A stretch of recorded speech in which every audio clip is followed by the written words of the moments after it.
August ended, September began. It was time to go back to school. Lizzie groaned and complained the entire first week. She hated going to classes. Still, there were interesting things to do that couldn't be done anywhere else. You weren't sure how Cove felt about it. He was enrolled that year. That was like a sign Cove would be staying in Sunset Bird for a while. At school, he was alright, but kept his distance from the other kids. From what you saw, anyway. Originally, we are teenagers. Okay.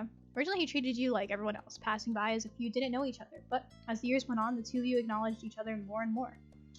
And friendship has started to grow. The year the divorce of Cove's parents was finalized, you overheard your parents talk about it, saying Cove's dad got full custody. That's good. At first, you worried that meant bad news. It had made Mr. Holden cry, apparently. I mean, I don't really know his mom well, so when you find out, it meant Cove would keep living with his dad. He would only stay with his mom a few weeks of the year. Cove cried too, for different reasons, you thought. Are these like tears of joy? But we thought it was like tears of sadness. It seemed like Cove and his dad might move again, but Mr. Holden decided to stay after all. Mom asked him about it once. He had said he didn't want to uproot Cove's life a second time. Mr. Holden tried to get Cove to like Sunset Bird more. He kept encouraging his son to go out and see the place. Sometimes Mr. Holden volunteered you to spend time with Cove. You weren't sure how well it worked in changing Cove's thoughts on the town, yet it might have been part of the reason you and Cove ended up growing closer. Cove never talked to anyone about what happened with his parents and withdrew whenever it was brought up. It was hard for him, yet nobody knew how to help. Eventually, Cove stopped crying on his own. You couldn't understand what had changed. Still, you worried about him. You could tell he wasn't completely happy. Maybe one day, he could say out loud what he felt inside. After that, it felt like things had gone back to normal, except what was normal what was normal didn't stay the same. Years passed, and suddenly you were in middle school. You weren't a kid anymore. You were 13 years old. That officially made you a teen, even if your sister didn't agree. Yeah, I should have added braces then. Oops. The toys and crayons that used to litter every free space in your room had been packed away somewhere and replaced by new hobbies. There were other changes too. Cove's cast got taken off. It was weird to see him without it initially. Underneath the pink plaster oh, that's why there's a scar. Ended up being a thin scar that snaked around his forearm. Cove's chest puffed out in pride when someone drew attention to it. He also went through a major growth spurt. He was the tallest student in his class for 2 years in a row. Cove will probably hold that spot again next time. In class, people knew of him for more. That's a weird sentence. In class, people knew him for more than just being tall. He also stood out because of how well he did in gym and other athletic situations. Over the years, he began opening up more too. You saw him talking amicably with other kids, our neighbors, from time to time. And the only kid that came to visit the neighborhood when you were little, Shiloh, well, he was gone. Aww. I was happy he'd come back. He and his mom moved back in the south because of her work, just 1 year after Cove came to Sunset Bird. I hope we do get to see him later on. It's exciting to see how he would have grown. It would have been really upsetting when he left. Lizzie was inconsolable for weeks, but nobody talked about Shiloh anymore. It was a long time ago. You learned some heartbreaking things because it became less sad the further away they were, even if they had never gotten any better. That was sad in its own way. Things at home were different too. You still lived in the same house and all that, but it wasn't how it was before. Ma dyed her hair purple, wanting something new, and liked it so much she kept dyeing it. I remember calling her mommy as a kid, but something like that seemed awkward nowadays. You were much too old for the word. Yeah, sure, I definitely did that with my mom. Lizzie felt too mature for her nickname, so too. She insisted on everyone calling her Elizabeth, so you did. Oh, that's like my sister when it came to her name. Your mom soon gave her permission to go places other than the playground and shopping streets, which she took advantage of. You rarely saw her around the old neighborhood. In fact, she hardly spent time with you the way she did before. Elizabeth is said associated more and more with girls from school who were her own age. Maybe the difference between 13 and 15 was greater than the difference between 8 and 10. You started befriending new people yourself, like Derek Soares. He didn't live in the neighborhood or go to the same school. What happened was his and Cove's dad struck up a business partnership a few months ago. Since then, Derek would pop up in the area now and then. It seemed Mr. Soares was happy to let Derek tag along to his work, if Derek had the time for it. Without a doubt, everyone and everything around you had changed in small and big ways. You had too. As time went by, though, it was easy to settle into this new normal. Then before you knew it, school was over and summer vacation had come again. Oh my god, my room looks awesome. I love this. This is a great room. It was the first day of summer vacation. The sun was hot as ever, but you were inside and away from its harsh rays. Is that a Dr. Seuss I see up there?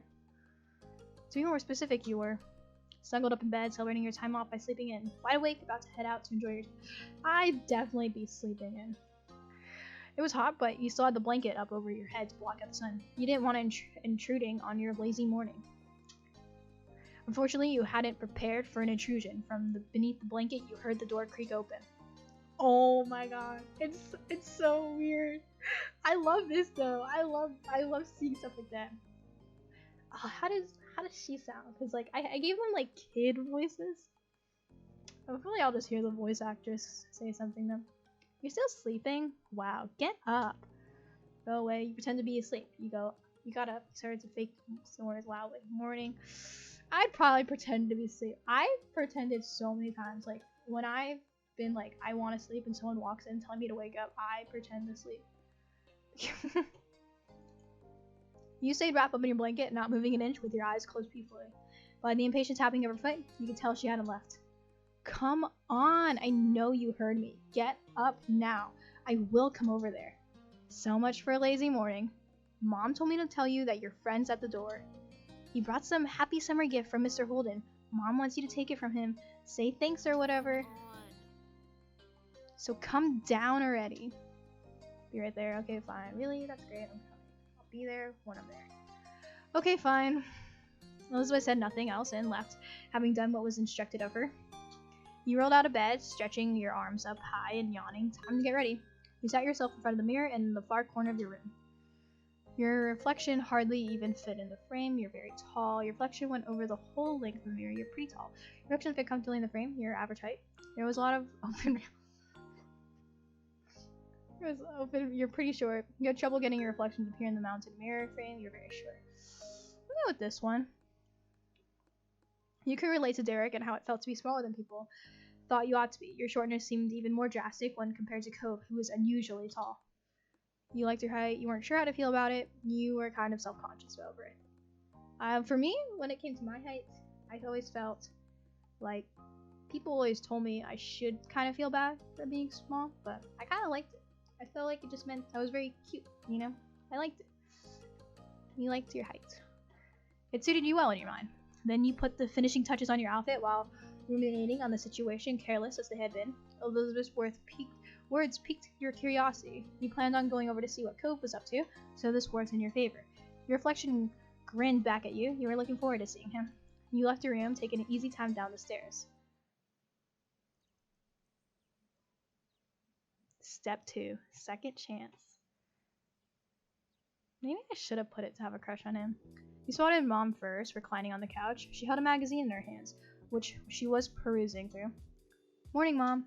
She looked up at your greeting, a smile instantly appearing on her face. Thanks. Aw. Good morning, Z. Thank you for coming down. Ma's at the door with Cove. He can't stay over today, unfortunately. Why don't you go and thank him before he leaves? You nodded and made your way to the front of the house, just as she said. Ma was there, making conversation. She must have heard you because she looked over her shoulder. Oh. Look who finally made it. Morning, sleepyhead. Ma reached forward and you knew she was about to pat you on the head. She was taller than average for an adult woman, so at your height, you were absolutely tiny in her eyes. You let her do it. You happily let her do it. You tilted your body aside to dodge. You pushed your hand back and laughed. I'd probably just let her do it, but I wouldn't No, I think I would, honestly. I mean, I don't like being touched so much, but when people touch my hair, I kind of like it, as long as you're not pulling. You happily let her do it. The type of small affection exchange was nice. She placed the whole of her hand on the top of your head for a second before lifting it back up. What was her voice? You're the last one down today, do you know that? Life isn't a race, morning. I was going to stay longer, so you're welcome. Sorry about the... I'd probably put that answer. Yes, thank you for gracing us all with your presence this fine day. With a small laugh, Ma stepped aside. Cove was just as you remembered, exactly how you came to know him to be. Oh my god, no, don't do this to me. I should have put crushed. He leaned comfortably to the side in your doorway as his bushy hair covered part of his face. His features were pinched in embarrassment and he shifted from one foot to another. He was holding what must be the much talked about gift. At first glance you figured it must be a bouquet of flowers, and gave it a real look. No, instead it was carefully cut fruit. It made a lot of sense that it was actually from Cove's dad. You had to suppress a laugh at this showing. You couldn't imagine many folks buying this sort of thing for their own personal enjoyment. The kind of arrangement was built for the presentation, likely to impress whoever was inevitably going to receive it. It seemed no matter how long he lived here, Mr. Holden would keep going out of his way to be neighborly, and Cove would always be roped into participating. Cove smiled slightly at the sight of you. The seeing of this goofy errand, he was clearly embarrassed beyond ease. Oh, I don't know what he's gonna sound like. It's probably gonna sound so hot. I can't. Guy voices are so hard. Hazy. You earnestly grinned back. It wasn't weird at all, like it used to be when you were kids. As time passed, the two of you started to enjoy each other's company. Now you actually considered him a good friend, and not someone you were forced to be around by your families. Hey, it's really nice to see you. Yeah, you too. And you were certain he meant that agreement. It was already shaping up to be another long summer with plenty of time for the two of you to have fun together.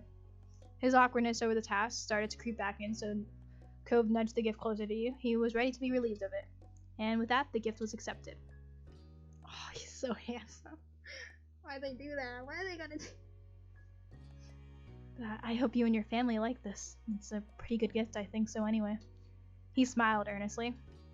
Dad spent a lot of time picking out the best size and design. There are so many options to choose from. I can't say that out loud. Thanks. Could you tell your dad we like the gift? Yeah. Mr. Holden's behavior really was different from any neighbor you'd ever had, though after 5 years you were used to his antics and you'd since made up your mind on what your opinion was. He was nice, he was sort of funny, he was pretty weird, you didn't like him, he was great. He was great and kind of handsome to boot. Oh no. Why did they make that an option? Because I was kind of thinking that. I don't know what he looks like right now currently, so I kind of don't want to say that. What do I say?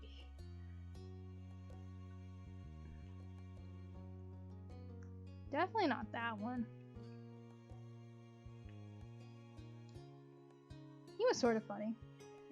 Sometimes that could be a good thing, and other times it was bad. Your thoughts were quickly interrupted by a shout. I'm guessing that's father.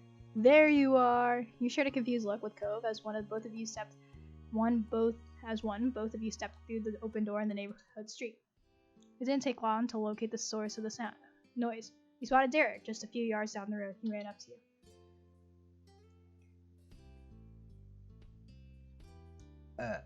Yeah, I don't know Derek very well. But from the summary, I feel like I'd be happy you were happy at the sight of him. Derek was certainly a welcome guest in your neighborhood. It was a pleasant surprise whenever he showed up. Oh, he's handsome too. No. Why does it have to be there? After a couple steps away, Derek hunched over to catch his breath. Oh, and then he looked up with a wide grin. Why does that sound like Balloon Boy every time people say hey? Hey, guy and gal. Oh, he's like younger. Okay, so he won't be an option. Well, I knew he wasn't gonna be an option, but like it's whatever. He's gonna be a heartbreaker when he grows up. I was just at your house, Cove, but no one was there. Should have figured you'd be at Z's place. Do you ever spend time in your own home, or are you always just there? Derek laughed his own joke. He either didn't notice that it embarrassed Cove, or the embarrassment was what he was actually laughing at. Derek turned to you. He was gonna say more, but what more when his eyes widened? He gasped. What's that? You followed his gaze, unsure, then you realized what he meant. You were still holding Mr. Holden's gift. It's kind of like a bouquet of flowers, but made out of fruit. Nice. Can I have some? Sure, we can share. I haven't even tried any yet. It's a gift from my family. I can't give it to you. Maybe you can have some later. I'm